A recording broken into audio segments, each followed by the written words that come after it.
ಪ್ರಿಯ ದೇವ ಜನರೇ, ನಿಮ್ಮೆಲ್ಲರಿಗೂ ನಮ್ಮ ರಕ್ಷಕನಾದ ಯೇಸು ಕ್ರಿಸ್ತನ ಹೆಸರಿನಲ್ಲಿ ವಂದನೆ ಹಾಗೂ ಈ ದಿನದ ವಾಕ್ಯ ಧ್ಯಾನಕ್ಕಾಗಿ ಸ್ವಾಗತ. ಪ್ರಾರ್ಥನೆ ಮಾಡಿಕೊಳ್ಳೋಣ. ಪರಿಶುದ್ಧನಾದ ಪರಲೋಕದ ತಂದೆಯೇ, ಸರ್ವ ಸೃಷ್ಟಿಕರ್ತನೆ, ನಿಮ್ಮ ಪರಿಶುದ್ಧ ನಾಮಕ್ಕೆ ಸ್ತೋತ್ರವಾಗಲಿ. ಅಪ್ಪ, ಈ ದಿನದ ವಾಕ್ಯ ಭಾಗದಲ್ಲಿ ಉಪವಾಸದ ಕುರಿತು ಧ್ಯಾನ ಮಾಡುವಾಗ ತಂದೆಯೇ, ನಿನ್ನ ಚಿತ್ತಕ್ಕೆ ತಕ್ಕ ಹಾಗೆ ನೀನು ಒಪ್ಪುವ ರೀತಿಯಲ್ಲಿ ಉಪವಾಸ ಪ್ರಾರ್ಥನೆ ಮಾಡುವುದನ್ನು ನಮಗೆ ಕಲಿಸಿಕೊಡಬೇಕಾಗಿ ಯೇಸುವಿನ ಹೆಸರಿನಲ್ಲಿ ಬೇಡಿ ಹೊಂದಿದ್ದೇವೆ ನಮ್ಮ ತಂದೆಯೇ, ಆಮೆನ್. ಕರ್ತನಲ್ಲಿ ಪ್ರಿಯರೇ, ಈ ವರ್ಷದ ಶ್ರಮ ಮರಣದ ದಿನಗಳಲ್ಲಿ ನಾವು ಹೆಜ್ಜೆ ಹಾಕುತ್ತಾ ಇದ್ದೇವೆ. ಇಂದು 33ನೆಯ ದಿನವಾಗಿದೆ. ಪ್ರಿಯರೇ, ಈ ದಿನಮಾನಗಳಲ್ಲಿ ಅನೇಕರು ಉಪವಾಸವಿದ್ದು ಪ್ರಾರ್ಥಿಸುತ್ತಿದ್ದೀರಿ. ಅದಕ್ಕಾಗಿ ತಂದೆಯಾದ ದೇವರಿಗೆ ನಾನು ಸ್ತೋತ್ರವನ್ನು ಸಲ್ಲಿಸುತ್ತೇನೆ. ಪ್ರಿಯರೇ, ನಾವು ಮಾಡುತ್ತಿರುವ ಉಪವಾಸ ಪ್ರಾರ್ಥನೆ ಫಲಿಸಬೇಕು ಎನ್ನುವುದು ನಮ್ಮೆಲ್ಲರಿಗೂ ಇಷ್ಟವಾಗಿದೆ. ದೇವರು ನಮ್ಮ ಪ್ರಾರ್ಥನೆಗೆ ಉತ್ತರಿಸಬೇಕು ಎನ್ನುವಂತಹ ಮಹದಾಸೆ ನಮ್ಮೆಲ್ಲರಲ್ಲಿಯೂ ಇದೆ. ಆದರೆ ಪ್ರಿಯರೇ, ಪ್ರಾರ್ಥನೆಯ ಫಲ ನಮಗೆ ಯಾವಾಗ ಸಿಕ್ಕುತ್ತೆ ಅಂದರೆ, ಯಾವಾಗ ದೇವರಿಗೆ ನಮ್ಮ ಪ್ರಾರ್ಥನೆ ಇಷ್ಟವಾಗುತ್ತೋ ಆಗ ನಮ್ಮ ಪ್ರಾರ್ಥನೆಗೆ ಪ್ರತಿಫಲ ಸಿಗುತ್ತೆ. ಅಥವಾ ದೇವರು ಒಪ್ಪುವ ಉಪವಾಸ ಪ್ರಾರ್ಥನೆ ನಮ್ಮದಾಗಿದ್ದರೆ ಮಾತ್ರ ನಮಗೆ ಪ್ರತಿಫಲ ಸಿಕ್ಕುತ್ತದೆ. ಪ್ರಿಯರೇ, ಈ ಉಪವಾಸ ಪ್ರಾರ್ಥನೆಗಳಲ್ಲಿ ಬಹಳ ಮುಖ್ಯವಾಗಿ ಇರಬೇಕಾದಂತಹ ಒಂದು 5 ಅಂಶಗಳನ್ನು ಕುರಿತು ನಾನು ನಿಮಗೆ ಈ ದಿನ ತಿಳಿಸಿಕೊಡಲಿಕ್ಕಿದ್ದೇನೆ.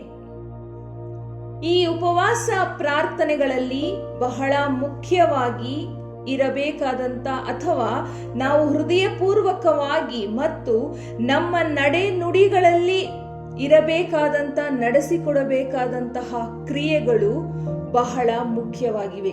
ಈ ಒಂದು 5 ಕ್ರಿಯೆಗಳ ಬಗ್ಗೆ ನಾವಿಂದು ತಿಳಿದುಕೊಳ್ಳೋಣ. ಮೊದಲನೇದಾಗಿ ಪಶ್ಚಾತ್ತಾಪ. ಪ್ರಿಯರೇ, ನಾವೆಲ್ಲರೂ ಪ್ರತಿದಿನವೂ ನಮ್ಮ ಹಿಂದಿನ ಅಪರಾಧ ಪಾಪಗಳಿಗೆ ಪಶ್ಚಾತ್ತಾಪ ಪಟ್ಟು ದೇವರಲ್ಲಿ ಕ್ಷಮೆಯಾಚಿಸುವುದು ಮತ್ತು ಆ ತಪ್ಪುಗಳನ್ನು, ಪಾಪಗಳನ್ನು, ಅಪರಾಧಗಳನ್ನು ಮುಂದೆ ಮಾಡದೇ ಇರುವಂತದ್ದು ಬಹಳ ಮುಖ್ಯವಾಗಿದೆ. ನಮ್ಮ ತಪ್ಪು ಅಪರಾಧಗಳನ್ನು ಒಪ್ಪಿಕೊಳ್ಳದೆ, ಪಶ್ಚಾತ್ತಾಪ ಪಡದೆ, ಪಾಪದ ಜೀವಿತದಿಂದ ಹೊರಬರದೆ, ನಾನು ಉಪವಾಸ ಇದ್ದು ಪ್ರಾರ್ಥನೆ ಮಾಡ್ತೀನಿ, 40 ದಿನ ಸಂಪೂರ್ಣವಾಗಿ ಮುಗಿಸ್ತೀನಿ ಅಂದ್ರೆ ಅದು ವ್ಯರ್ಥವಾದ ಉಪವಾಸ ಪ್ರಾರ್ಥನೆ ಆಗುತ್ತೆ. ಕರ್ತನಲ್ಲಿ ಪ್ರಿಯರೇ, ದೇವರು ಇಂಥ ಪ್ರಾರ್ಥನೆಗೆ ಉತ್ತರಿಸೋದಿಲ್ಲ. ಮೊದಲನೇದಾಗಿ ನಾವು ನಮ್ಮ ಪಾಪಗಳಿಗೆ ಪಶ್ಚಾತ್ತಾಪ ಪಡಬೇಕು, ಹೃದಯಪೂರ್ವಕವಾಗಿ ಪಶ್ಚಾತ್ತಾಪ ಪಡಬೇಕು. ಆ ಒಂದು ಪಶ್ಚಾತ್ತಾಪದ ತೀವ್ರತೆ ತಂದೆಯಾದ ದೇವರಿಗೆ ಗೊತ್ತಾಗಬೇಕು. ನಮ್ಮ ಹೃದಯಗಳಲ್ಲಿ ನಮ್ಮ ಪಾಪಗಳಿಗೆ ಆಗುವಂತಹ ನೋವು, ಅದಕ್ಕೆ ಪಶ್ಚಾತ್ತಾಪ ನಾವು ಪಟ್ಟು ತಂದೆಯಾದ ದೇವರಲ್ಲಿ ನಾವು ಕ್ಷಮೆಯಾಚಿಸಬೇಕು. ಎರಡನೇದಾಗಿ ತಗ್ಗಿಸಲ್ಪಡುವಿಕೆ ನಮಗೆ ಇರಬೇಕು. ಪ್ರಿಯರೇ, ನಾವು ದೇವರ ಮುಂದೆ ಮತ್ತು ಮನುಷ್ಯರ ಮುಂದೆ ನಮ್ಮನ್ನು ನಾವು ತಗ್ಗಿಸಿಕೊಳ್ಳಬೇಕು. ತಗ್ಗಿಸಲ್ಪಟ್ಟ ಮನುಷ್ಯರನ್ನು ದೇವರು ಹೆಚ್ಚಾಗಿ ಇಷ್ಟಪಡುತ್ತಾರೆ. ದೇವರ ಮುಂದೆ ತಗ್ಗಿಸಿಕೊಂಡ್ರೆ ಸಾಕಲ್ವಾ? ಮನುಷ್ಯರ ಮುಂದೆನೂ ನಾವು ಯಾಕೆ ತಗ್ಗಿಸಿಕೊಳ್ಳಬೇಕು ಎನ್ನುವಂಥದ್ದು ನಿಮ್ಮ ಪ್ರಶ್ನೆಯಾಗಿದ್ದರೆ, ಅದಕ್ಕೂ ಸಹಿತ ತಂದೆಯಾದ ದೇವರು ಬೈಬಲ್ನಲ್ಲಿ ಉತ್ತರ ಕೊಟ್ಟಿದ್ದಾರೆ. ಯಾವಾಗ ನಮಗೆ ಈ ಪ್ರಶ್ನೆ ಹುಟ್ಟುತ್ತೆ ನಮ್ಮ ಹೃದಯದಲ್ಲಿ, ದೇವರಿಗೆ ಮಾತ್ರ ನಾವು ತಗ್ಗಿಸಲ್ಪಟ್ಟವರಾದ್ರೆ ಸಾಕು, ಮನುಷ್ಯರಿಗೆ ಯಾಕೆ ನಾವು ತಗ್ಗಿಸಲ್ಪಡಬೇಕು ಅಂದಾಗ ನಮ್ಮಲ್ಲಿ ಒಂದು ರೀತಿಯ ಅಹಂ ಇರುತ್ತೆ.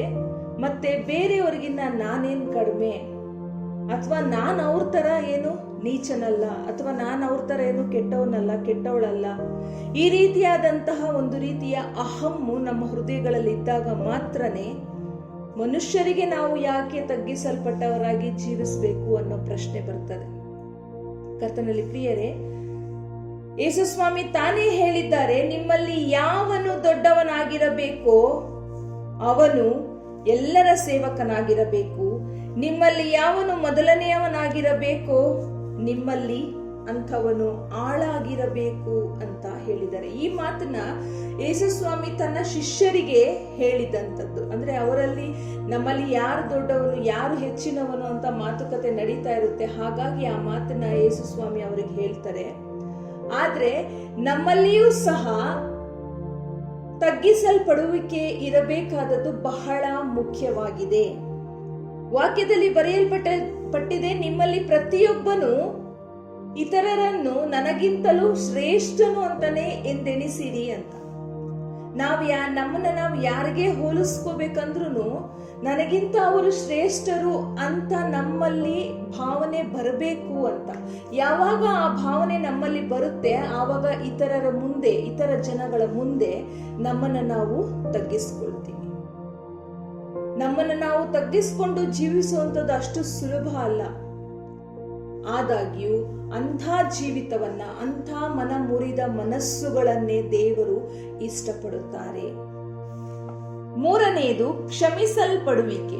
ಪ್ರಿಯರೇ, ಮನುಷ್ಯರಾದ ನಾವು ತುಂಬಾ ಸುಲಭವಾಗಿ ನಮ್ಮ ತಪ್ಪುಗಳಿಗೆ ಕ್ಷಮೆಯನ್ನು ದೇವರಲ್ಲಿ ನಾವು ಕೇಳ್ತೀವಿ. ತುಂಬಾ ಸುಲಭವಾಗಿ ದೇವರ ಮುಂದೆ, ಅಪ್ಪ ನನ್ನನ್ನು ಕ್ಷಮಿಸಪ್ಪ, ಅಪ್ಪ ತಪ್ಪು ಮಾಡ್ಬಿಟ್ಟೆ ಅಪ್ಪ, ಗೊತ್ತಿಲ್ಲದೆ ತಪ್ಪು ಮಾಡಿದೆ ಅಪ್ಪ ಅಂತ ಈ ರೀತಿಯಾಗಿ ನಾವು ದೇವರ ಮುಂದೆ ಕೇಳ್ಕೋಬೇಕು ಸಹ. ಆದ್ರೆ ಅಷ್ಟೇ ಸುಲಭವಾಗಿ ನಮ್ಮಂತೆ ಮನುಷ್ಯರಾದ ಇತರರು ನಮಗೆ ಮಾಡಿದ ತಪ್ಪುಗಳನ್ನು ನಾವು ಕ್ಷಮಿಸುವುದಿಲ್ಲ. ಪ್ರಿಯರೇ, ನಮ್ಮನ್ನು ದೇವರಿಗೆ ದೂರ ಮಾಡಲು ನಮ್ಮೊಳಗೆ ಇದ್ದು ನಮ್ಮನ್ನು ನಾಶ ಮಾಡುತ್ತಿರುವ ಈ ಗುಣ, ಅಂದ್ರೆ ಕ್ಷಮಿಸದೇ ಇರುವಂತಹ ಈ ಗುಣವನ್ನು ನಾವು ನಮ್ಮ ಹೃದಯದಿಂದ ಬೇರು ಸಹಿತ ಕಿತ್ತು ಬಿಸಾಡಬೇಕು. ಇತರರನ್ನ ಕ್ಷಮಿಸದೇ ಇರುವಂತಹ ಗುಣ ನಮಗೆ ಗೊತ್ತಾಗ್ತಾ ಇಲ್ಲ. ನಮಗಿರುವಂತಹ ಕೋಪದಲ್ಲಿ ಅಥವಾ ನಮ್ಗೆ ಅವ್ರು ಏನೋ ಅನ್ಯಾಯ ಮಾಡಿದರೆ, ದ್ರೋಹ ಆಗಿದೆ, ನಿಜ, ನಾನು ಒಪ್ಕೊಳ್ತೀನಿ, ಇಲ್ಲ ಅಂತ ಹೇಳ್ತಿಲ್ಲ. ಆದ್ರೆ ನಾವು ಅದನ್ನ ಪ್ರಾಮುಖ್ಯವಾಗಿ ಗಮನಿಸೋದಾದ್ರೆ ದೇವರಿಂದ ನಮಗೆ ಬರಬೇಕಾಗಿರುವಂತಹದನ್ನ ನಾವು ಕಳ್ಕೊಳ್ತೀವಿ. ನಮ್ಮಲ್ಲಿ ಇತರರನ್ನ ಕ್ಷಮಿಸದೇ ಇರುವಂತಹ ಗುಣ ನಮ್ಮನ್ನ ದೇವರಿಂದ ದೂರನೇ ಮಾಡ್ತಾ ಹೋಗುತ್ತೆ. ಸ್ವಲ್ಪ ದಿನ ಅಲ್ಲ, ಶಾಶ್ವತವಾಗಿ ನಮ್ಮನ್ನ ದೂರ ಮಾಡಿಬಿಡುತ್ತೆ. ಯಾಕೆ ಈ ಮಾತನ್ನ ನಾನು ಹೇಳ್ತಾ ಇದ್ದೀನಿ ಅಂದ್ರೆ, ಮತ್ತಾಯನ ಬರೆದ ಸುವಾರ್ತೆ 6ನೇ ಅಧ್ಯಾಯ 14-15 ಈ ರೀತಿಯಾಗಿ ಬರೆಯಲ್ಪಟ್ಟಿದೆ, ನೀವು ಜನರ ತಪ್ಪುಗಳನ್ನು ಕ್ಷಮಿಸಿದರೆ ಪರಲೋಕದಲ್ಲಿರುವ ನಿಮ್ಮ ತಂದೆಯು ನಿಮ್ಮ ತಪ್ಪುಗಳನ್ನು ಕ್ಷಮಿಸುವನು. ಆದರೆ ನೀವು ಜನರ ತಪ್ಪುಗಳನ್ನು ಕ್ಷಮಿಸದೆ ಹೋದರೆ ನಿಮ್ಮ ತಂದೆ ಸಹ ನಿಮ್ಮ ತಪ್ಪುಗಳನ್ನು ಕ್ಷಮಿಸುವುದಿಲ್ಲ. ಅಂದ್ರೆ ಇಲ್ಲಿ ಅರ್ಥ ಏನ್ ಬರುತ್ತೆ ಅಂದ್ರೆ, ದೇವರು ನಮ್ಮ ತಪ್ಪುಗಳನ್ನ ಕ್ಷಮಿಸಿದ್ರೇನೆ ಆತನಿಂದ ನಮಗೆ ರಕ್ಷಣೆ ಅನ್ನುವಂಥದ್ದು ಸಿಗೋದು. ಆ ರಕ್ಷಣೆ ನಮಗೆ ಸಿಗಬೇಕಾದ್ರೆ ದೇವರು ನಮ್ಮ ತಪ್ಪುಗಳನ್ನ ಕ್ಷಮಿಸಬೇಕು. ದೇವರು ನಮ್ಮ ತಪ್ಪುಗಳನ್ನ ಕ್ಷಮಿಸಬೇಕಾದ್ರೆ ನಾವು ಇತರರು ನಮಗೆ ಮಾಡಿರುವಂತಹ ತಪ್ಪುಗಳನ್ನ ಕ್ಷಮಿಸಬೇಕು. ಇದು ಒಂದು ಬಹಳ ಘೋರವಾದಂತಹ ಒಂದು ನಮ್ಮಲ್ಲಿರುವಂತಹ ಕೆಟ್ಟ ಗುಣ. ಇದನ್ನ ದೇವರ ಹೆಸರು ಹೇಳಿ ನಾವು ನಮ್ಮ ಹೃದಯದಿಂದ ಕಿತ್ತು ಬಿಸಾಡೋದಾದ್ರೆ ಖಂಡಿತವಾಗಿಯೂ ನಾವು ಆತನ ಕೃಪೆಗೆ ಪಾತ್ರರಾಗ್ತೇವೆ.